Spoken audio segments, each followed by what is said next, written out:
انا هتكلم النهارده عن الغيره الزياده في علاقه الولد والبنت.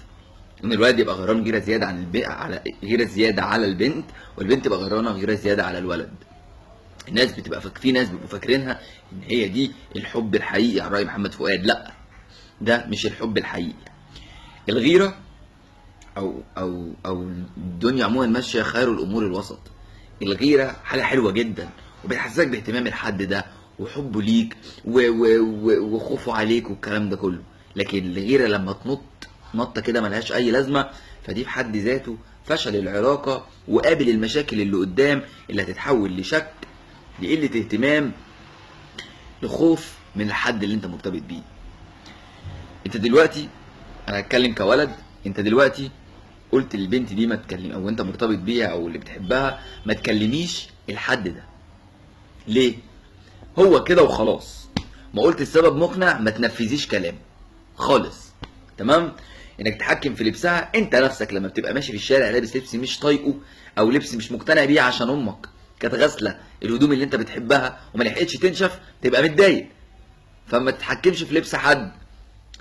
انا هتكلم لحد دلوقتي هي لسه ما بقتش مراتك، فمالكش سلطه رسميه من ربنا عليها عشان تتحكم في لبسها. تمام؟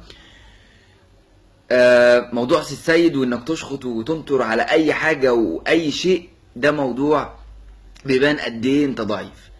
هتروح مصنف كل ده غيره زياده، فانت كده بوظت العلاقه من الف لليه علشان خاطر بس ان انت فاكر ان انت كده بشنب وبرنس. تمام؟ ده الولد.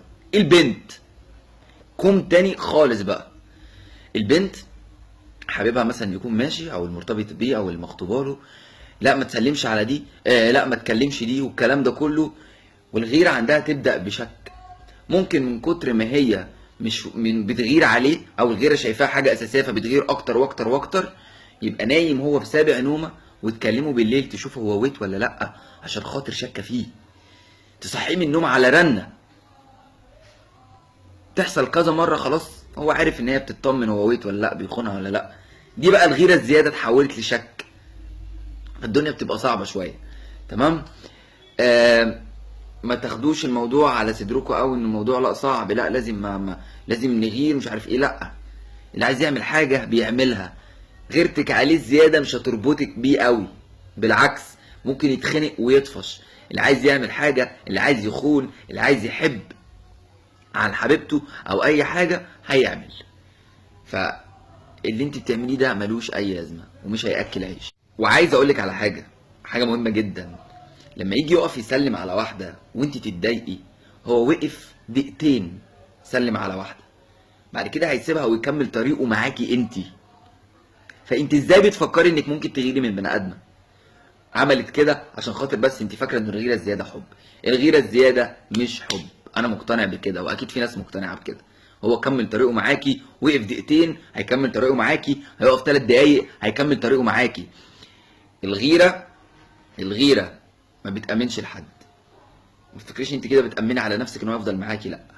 خدي بالك من نفسك، عشان الغيره والله بتبوظ اي حاجه، او الغيره الزياده، عشان مبقاش بعمم الغيره كلها. انا لقيت في الموضوع ده كتير، وانا اصلا ما كنتش عايز اتكلم في الموضوع ده، كنت عايز اتكلم في موضوع تاني. انا ماليش علاقه بالسياسه، وموضوع باريس انا ماليش دعوه بيه. تمام؟ انا بس حاجه حرقت دم عشان احنا رخاص.